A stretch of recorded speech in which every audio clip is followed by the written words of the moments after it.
In today's video, I'm going to teach you how to add a button on Balsamiq, a popular wireframing tool.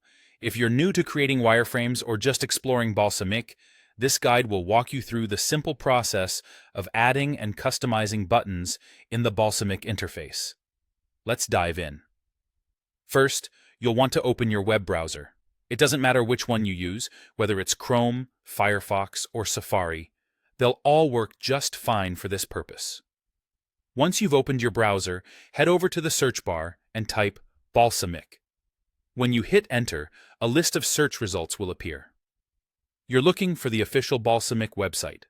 More often than not, it should be the first result that pops up in your search.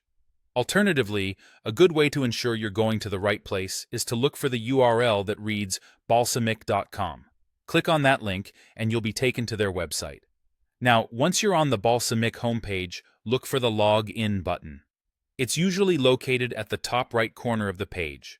Click on this button, and a login screen should come up. Here's where you enter your login details. These are the credentials you used when you first signed up for your Balsamiq account. If you don't have an account yet, you can easily set one up by clicking on the Sign Up button. But for today, let's assume you're already a registered user. So go ahead and input your username and password, then click to log into your account. Once you're successfully logged in, you'll be taken to your Balsamiq interface. The UI library is a crucial part of this interface. It may be visible by default when you first log in, but if it's not, don't worry. You can usually toggle it on via the toolbar at the top of the screen. Take a moment to locate it, as it's where all the magic happens in terms of adding controls to your wireframe. Inside the UI library, look for the button control.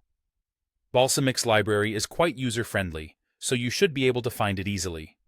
Once you spot it, click and hold down your mouse button, then drag the button over to your wireframe canvas.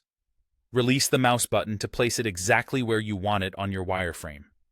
This step is as simple as dragging and dropping. After you have your button in place on the canvas, it's time to personalize it with some text.